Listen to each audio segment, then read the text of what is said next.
Hi, so the other day I put out a tweet and it turns out that quite a few people resonated with what I said. So I'm going to read that out and just elaborate a bit on that.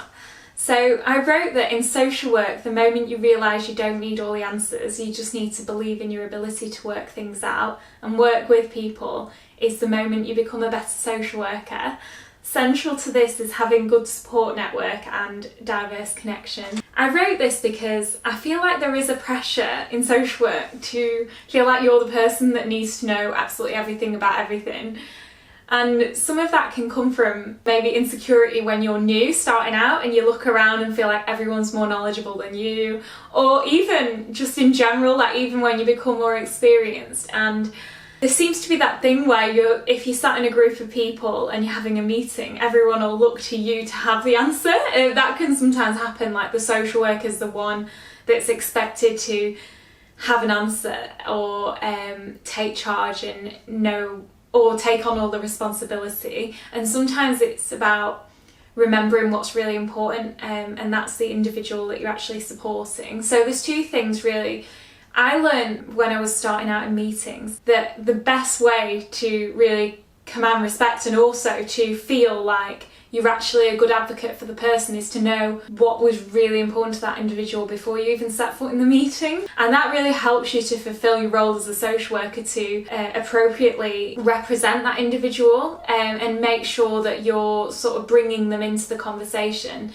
And your ability to do that is really strengthened when you know exactly what's important to that person, and that will help you no end in social work really. And in terms of when you're talking to someone and undertaking assessments, sometimes if you're too prescriptive around sort of the questions that you're going in to ask, or figuring out a solution to the person's problem just so quickly without really listening, that's when it can kind of go wrong, and actually it can really irritate people. And I think you know from yourself, if someone's jumping in when you're trying to tell them something or trying to offer a solution, it kind of feels like it's more about them than you. And as social workers, one of the best things you can do is develop your listening skills.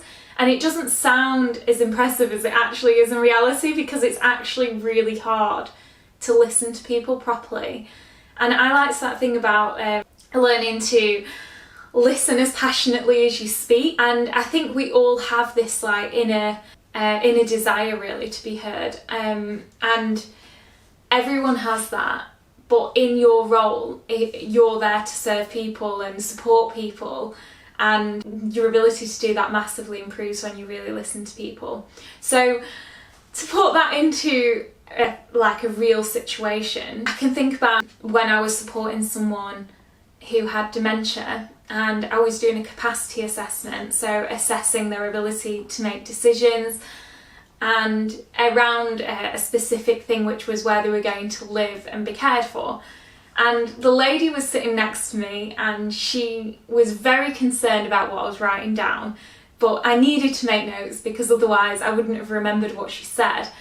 But she was really putting me on the spot and asking me what I was writing.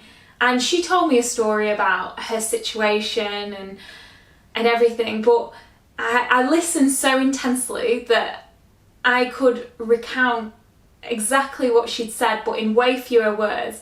And when I said it back to her, I said, I'm pretty sure this is what you're trying to tell me. And I didn't go into as many details, and it didn't take as long as what it had taken her to tell me. But she turned around to me and said, yeah, that's exactly what I was trying to say.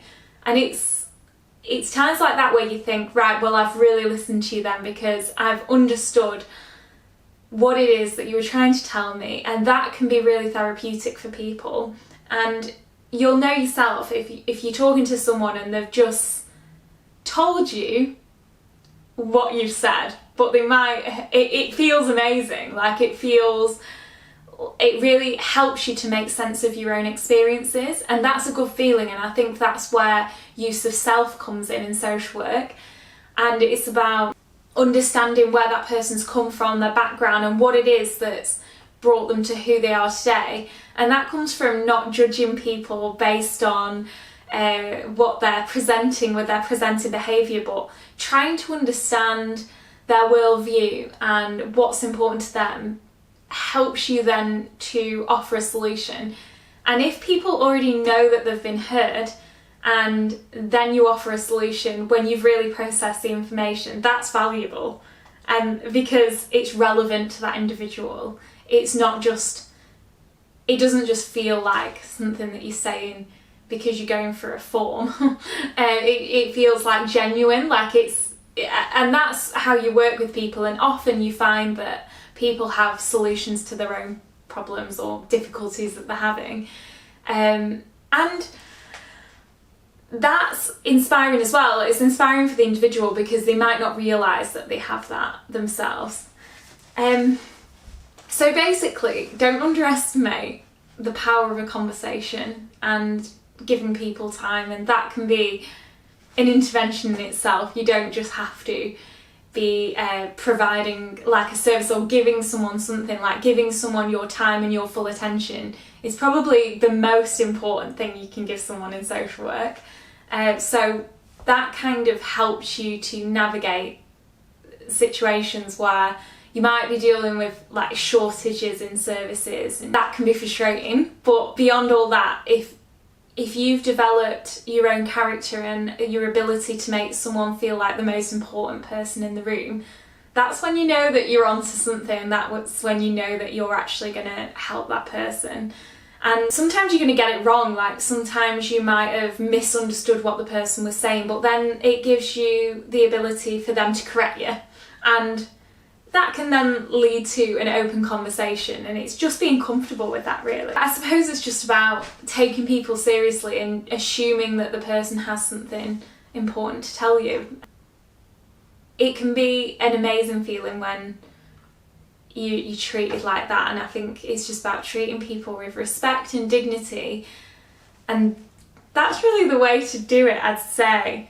And I think as you progress through your career, you sort of feel more comfortable with that. Like you feel more comfortable with giving people that space. And something for me is I had to really learn to give people gaps enough to process and think about what they want to say before sort of me trying to fill the gap. I think it's just that fear of like an awkward silence, but giving people that moment to think can be really important as well. So yeah, overall it's just those are the things that's really made me a better social worker. I wonder what other people think has made them better, and I'd love to know. So maybe write that in the comments section.